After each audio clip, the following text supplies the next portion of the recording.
Welcome to the 2025 Refresh Renew Summit with Soul Heart Collaboration. I'm your hostess, Jamie Allen Bishop, and I'm here to introduce our next speaker.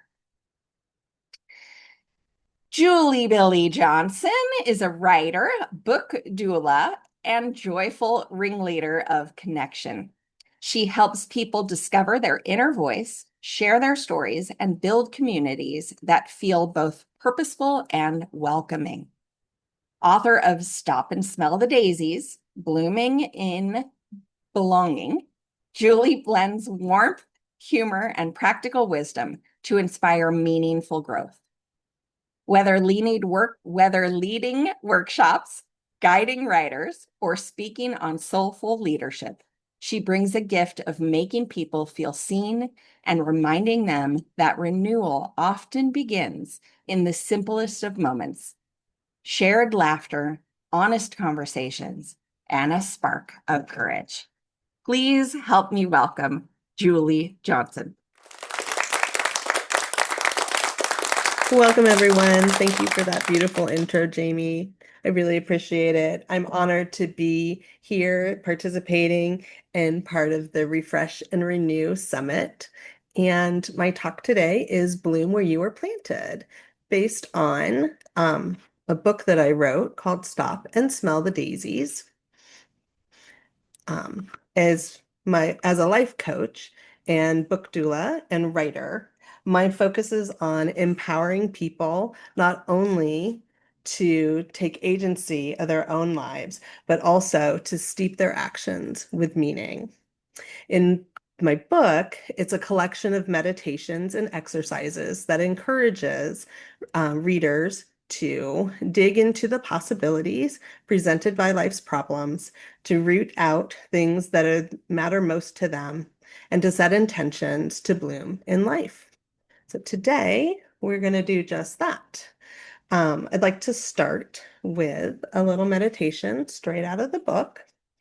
And that's at the very beginning.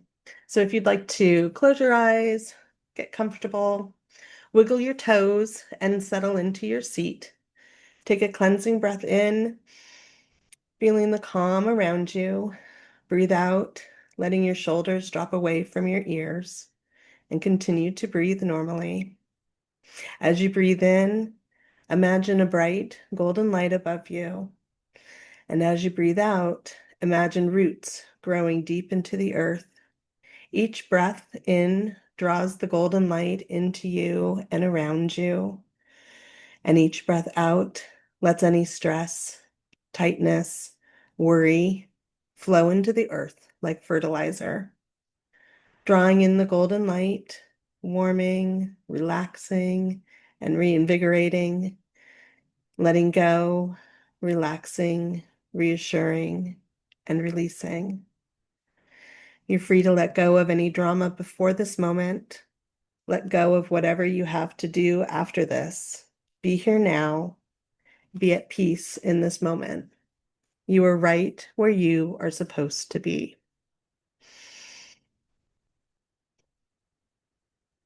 Just breathe.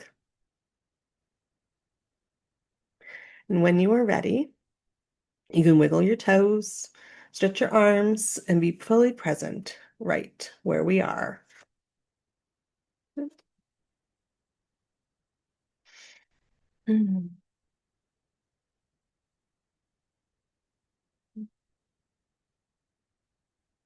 So in Stop and Smell the Daisies, we talked about we're going to dig into possibilities, root ourselves in what's meaningful to us, and to bloom in belonging.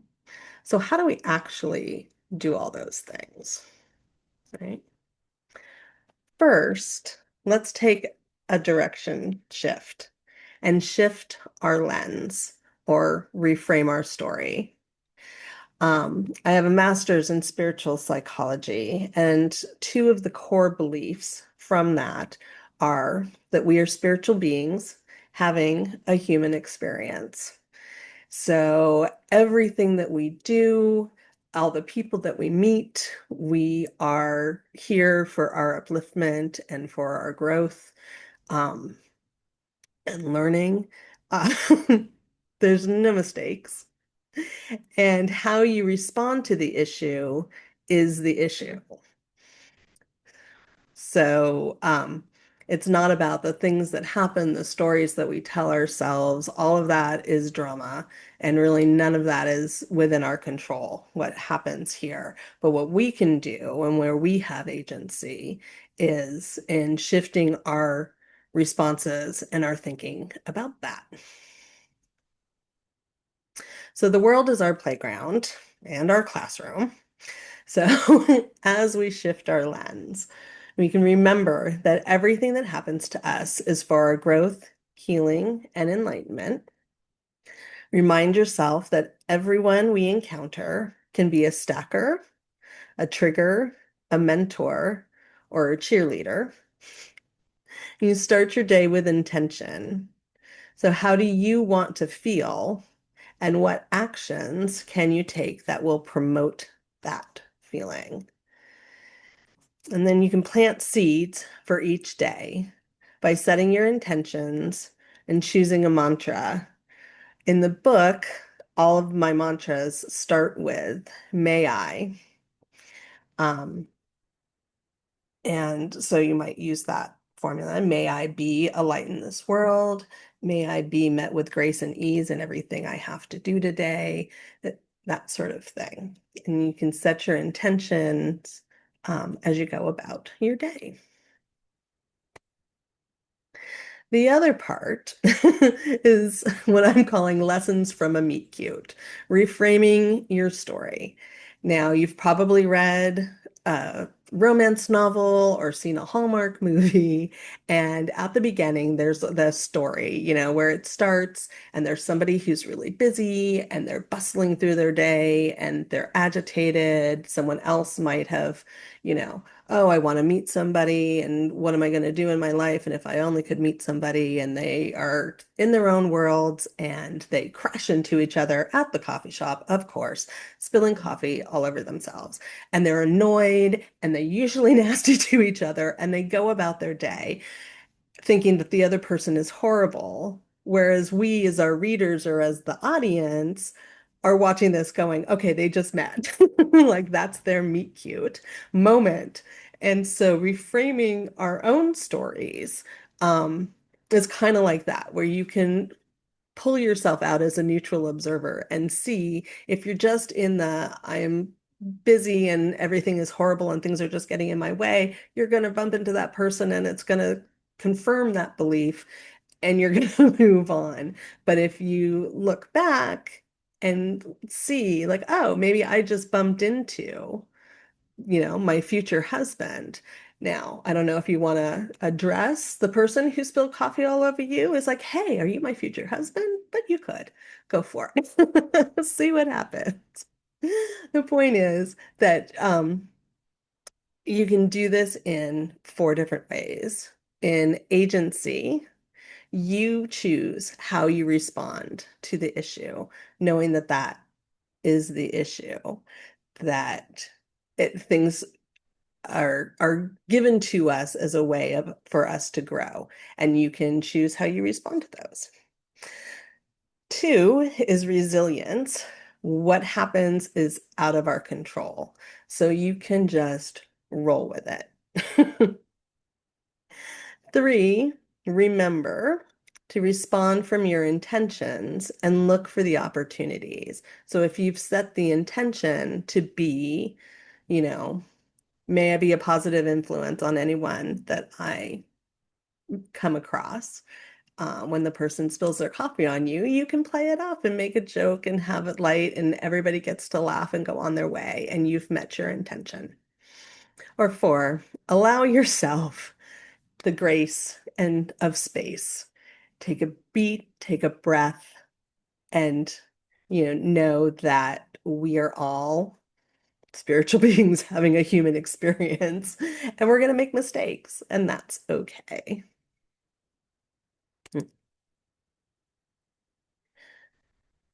So resetting your focus is the next tool, and we have 3 different ways to approach this on what to do when life happens. Because it's one thing to be in your own head and working your mantras and working your process and um, having the best intentions as you move forward in life. And then things happen, right? Emails come in, texts are coming in, the dog, needs to be walked, and the boss is screaming about something, and there's deadlines looming. So, how do you maintain the focus and intention that you want when life is happening all around you? So, having ways to bring your attention back to your intentions is really helpful. We do this in three ways: reset rituals, mini rituals, and a root ritual. So, reset rituals help to move your energy. These are quick little things that you can do throughout your day that help give you a chance to take a breath and step away from whatever is tugging at your intentions. In the office, I think people most often sort of subconsciously don't even think about this, but like going to get coffee or hanging out around the water cooler. Is a really socially acceptable way of doing things. But anything that you can do when you're feeling stuck or out of your own equanimity, tired or bogged down, and help shift the energy literally by moving yourself. So move, take a dance break, stretch, get coffee, or have a mantra to, let yourself off the hook. I was just at a concert, and the guy had the stage set up as his living room. And he's like, whatever happens in the living room stays in the living room. Like, we're all humans. I'm going to make mistakes up here. And when I do, we're just going to say living room and like move on. And he, sang a couple of songs later and was like, oh, you might be wondering why I sang the chorus again instead of doing the outro. Living room, you know. And through the whole thing, it just became a way of saying, like, oh, we're not perfect and it's okay and you can move on. So having little mantras like that that lets you off the hook is really helpful.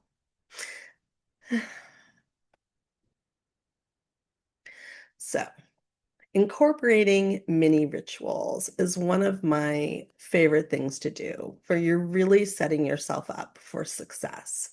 I have a daughter who is on the autistic spectrum and learned a lot about transitions and rituals working with her, and brought that into my work as a writer and book doula, um, to set myself up with rituals, things that we do every time when we're going to do something else.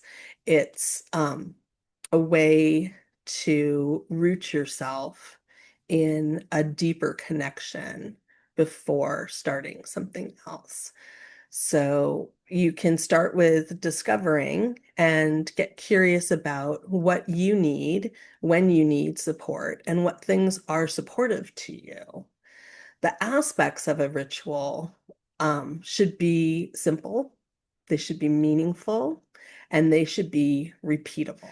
So, whatever that might be, a lot of times children will have a transitional object, um, but other people might, light some sage. Personally, when I am going to write, I start with making a cup of tea. I light a candle. There's a certain song that I play to listen to. And then I, sit down and I put on my glasses and I'm ready to write. And it helps along the way to trigger my senses, my mind, my thoughts. Like, this is the time to write. So, whether that's something that you're doing when you're going to work, or maybe coming home from work when you're ready to like leave the office behind and be really present with your life outside of that, um, those transitions help to set yourself up for success.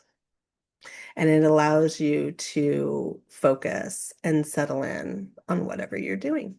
So if you have those little triggers and you can repeat those throughout the day, or each time you're going to do something, it tells your subconscious like, this is what we're going to do.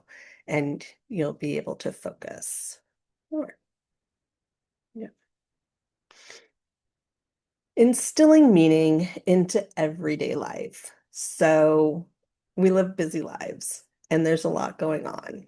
And trying to jump out of um, life to meditate or to go on a retreat or to do something like that is hard and unrealistic in a lot of daily living. Um, but finding things that happen in your everyday life that you can instill meaning to can bring you back to a your like centered intentions.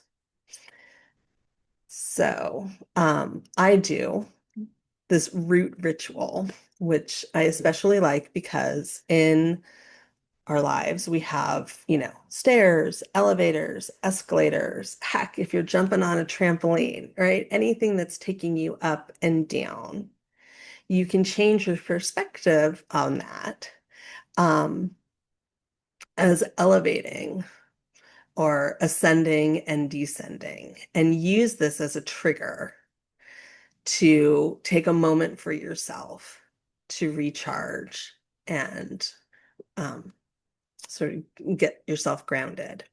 So you use this as a trigger. You can, as you get into the elevator, take your stance, feet apart. You want to lower your center of gravity, just taking a deep breath and finding that space between your ears and your shoulders, feeling grounded, and be the tree. And as you are taking a breath in, center yourself. And then imagine as you are breathing out that you're going down. Your energy is going down, growing roots growing out of your feet, grounding you to Mother Earth, who is always there for us, even when we're ascending in elevators. These roots spread out, grounding us, tapping into the resources in the earth, and those that are around us. And then as you breathe in, you can imagine as like a green light coming back up through the roots and into you bringing the nurturing, revitalizing energy, all the things that you need.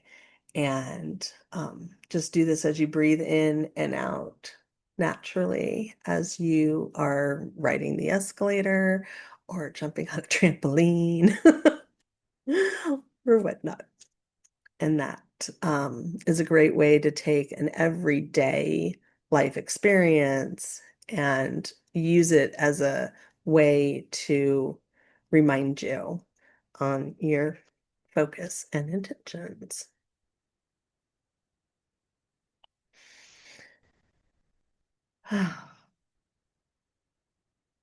So, leading with belonging. I know when Jamie approached me about doing this workshop, I was intrigued by the idea of bridging the gap between our personal life and our work, success, leadership life. And thinking about what we have been talking about so far has been mostly internal and inward focused. What are we thinking? What are we feeling? How are we processing? What do we want to do? And in the places in your life where you are in a position of leadership or with work, um, how do you show up in the world? And um, how do you connect with others to be a successful leader, whatever your position may be? So, the two aspects of that I want to talk about today are bloom where you were planted and bringing joy. So bloom where you were planted is really about showing up in the world wherever you are. You don't have to change anything about your life, your career, um, wherever you are, you can show up as your best self. Um, I think leading is about connecting with people. The most successful coaches and leaders are people who really draw the best out of the people that are surrounding them. And one of the ways of doing that is to let people know that they are seen and they are valued and they're appreciated for what they have to bring. Because we all have something that we bring. So focusing on how to make those connections and how do you show up? And really, if you think about, I have the picture of the butterfly with the bloom and having that bright spot in someone's life. So spreading joy, you can smile at someone, you can compliment them, random acts of kindness, um, choosing joy, which comes back to like that reframing our stories. It's easy to respond in a knee-jerk reaction or uh, be bothered by something or um, come back as from our less than highest self, right? But you can choose to be that light and the joy, um, and show other people the grace. And when you can do that and lead with intention and nurturing, whether that's at your kid's classroom or in a boardroom, um, it allows other people to then bloom and be their highest self. And continuing with our bringing of joy, you focus on what's meaningful with other people. And one of my favorite questions to ask, whether I'm in an interview or, on the elevator with someone, is what lights you up? Being curious about other people, inviting other people to share their passions, um, meeting people where they are, and, maybe starting some shenanigans.